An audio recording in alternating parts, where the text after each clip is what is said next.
What exactly is it that is keeping Korean Air from reaching world-class status here in the West? Every flight that I've ever had with them has been nothing short of fantastic, as you will clearly see in this review of 777-300ER business class from Seoul to Seattle.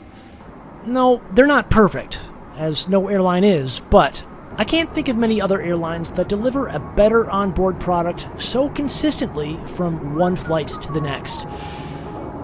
What am I missing?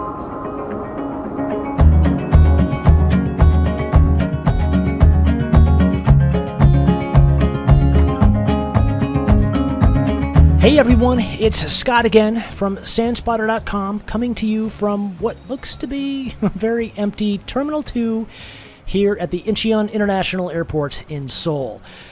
I'm here to catch Korean Air flight number 41 to Seattle, which is going to be in 777-300ER business class, or as they call it, prestige class. Now, this is not the first time that I've done this. The last time that I flew Korean Air business class was on the A380, and spoiler alert, the 777-300ER is a better experience than that. Anyway, yeah, so this is Terminal 2. This is the departures hall, which is a little more busy than it was downstairs. But no matter, I love this place. This is a great airport. And no, it's not because of these cool little robots that are rolling around, which in theory are here to help. Just ask them a question and, well, it doesn't always work, but still. This is a very passenger-friendly airport, and you're not always going to need any robots to help you out. Anyway, my flight to Seattle looks to be on time, almost. It's running just a little bit behind schedule, but that doesn't matter. I'm still going to have enough time to hit the lounge to get a full meal before the flight, which I probably don't even need considering how much I'm going to eat on the airplane.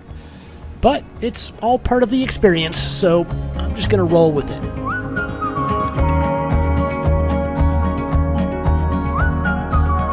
As far as I'm concerned, this is one of the most interesting airports in all the world. Now, even if you didn't have lounge access, there's still plenty to do out here in the main terminal. Lots of things to eat, so lounge access is not required. By the way, there are actually 2 Korean Air lounges here in Terminal 2, so no matter where your flight is departing from, you'll still have very quick and easy access to the lounge. So, yeah, what I was saying about the food. I didn't need this full meal. Not only because I wasn't really all that hungry, but I knew I was going to be eating pretty well on the plane, so yeah, that was a little bit overkill. Something that was very much appreciated, though, was this quiet room, which ended up being a pretty good place to sit and think about how maybe I shouldn't have eaten so much before this flight.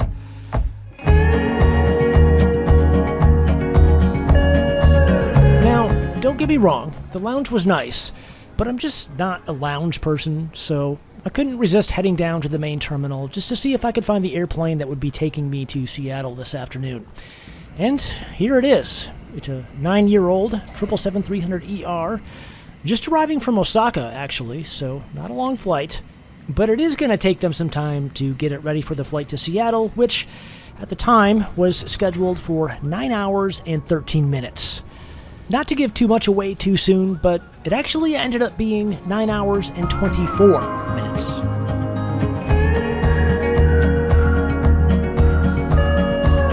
Gate 267 is our departure point today, and everything's looking good. This looks like it's actually going to be a full flight. And I remember specifically, as I was recording this, that there's no way they're going to get us out of here on time. The weather was just terrible, with fog and rain and everything. Even though they did get the boarding process started exactly on time, I was still skeptical, but they were definitely trying their best. So yeah, this is looking good so far.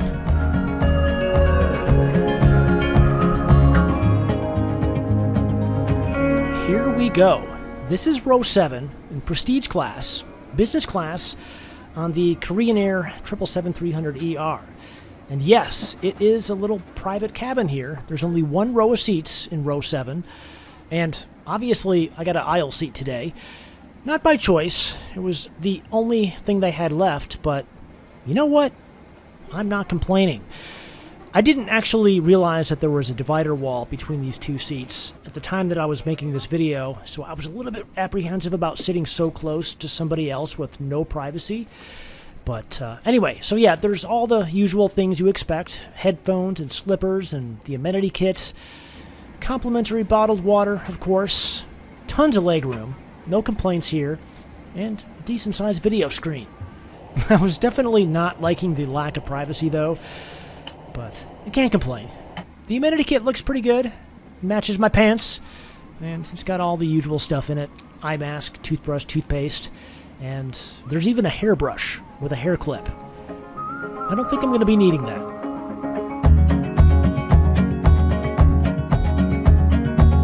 As I expected, the boarding process took a while because it was a full flight. And combined with the nasty weather out there, that means we were a little bit late pushing off the gate.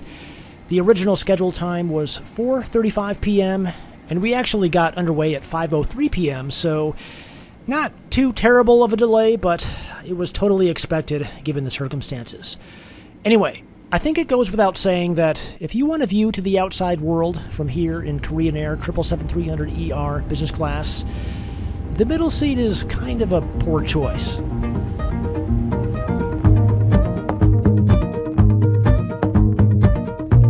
Those of you familiar with Korean Air business class know that this is the part of the flight where things get kind of good.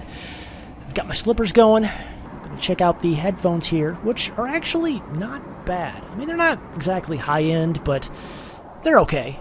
They fit pretty good. They're lightweight. I guess that's important, so I can't complain that much. The only other thing worth mentioning about the in-flight entertainment system is that you will use the remote control, because there's no way you're going to reach that video screen.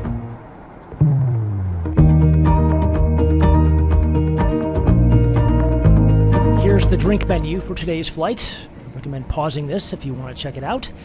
And here is the full meal menu, which looks pretty good. Of course, I already know what I'm getting. I'm going to do the bibimbap for the first meal. And then I pre-ordered a second meal, which you'll see later in this video. So here we go. They came around putting the tablecloths down. I've got my video screen that I can't reach. And here is the appetizer. Well, technically it was the pre-drink service, which came before the appetizer, along with this pre-packaged wet wipe, which meant that we didn't get any hot towels, unfortunately, but whatever. This is the appetizer, seared ahi tuna, which looks pretty good. Got my Coke Zero. Perfect combination. And then finally, the main course, bibimbap. And I don't even know if I'm saying that correctly, but I can tell you with 100% certainty that this was fantastic, which is saying a lot because this is far from being the fanciest meal that I've ever been served in business class. It was good, though. It had all the right Korean elements to it. Not too spicy. Well, maybe a little. The rest of the meal was really good, though, and for the dessert service, they came by with cheese and ice cream and fruit. Of course, I had to try all three, and it was the ice cream that ended up being the most challenging.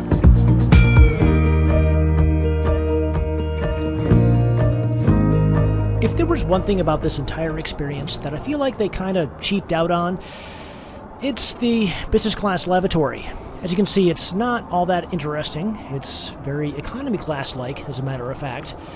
But given how well everything else is going so far, I'm going to give them a pass on this one.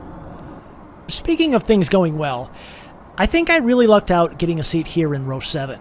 As I said earlier, this is a very private cabin with one row, and for sleeping, that's great because it gets dark in here really fast. And combine that with the big, thick blankets that they provide, this is a really cozy place for sleeping. Even here in the aisle seat, which was probably the busiest place in the entire business class cabin with everybody walking by every few minutes. Oh well. Footwell space was pretty good, a little tight, but I don't think you're going to have any issues unless you're very well endowed. Same goes for the seat, by the way. As long as you're under 6'2", I think you're going to find this to be very comfortable.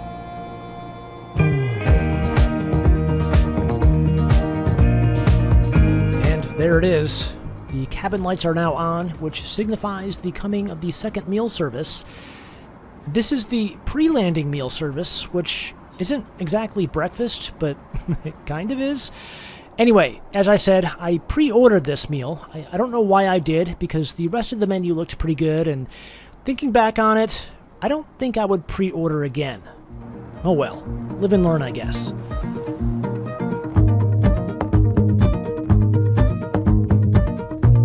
I've been making airline review videos for a long time, and I've got a pretty good feeling that there are some of you who have reached this point thinking that I'm crazy for declaring this to be one of my favorite business class products in the world right now.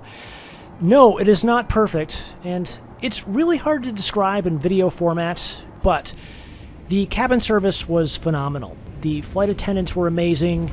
The way they presented the food was just top-notch. They explained everything.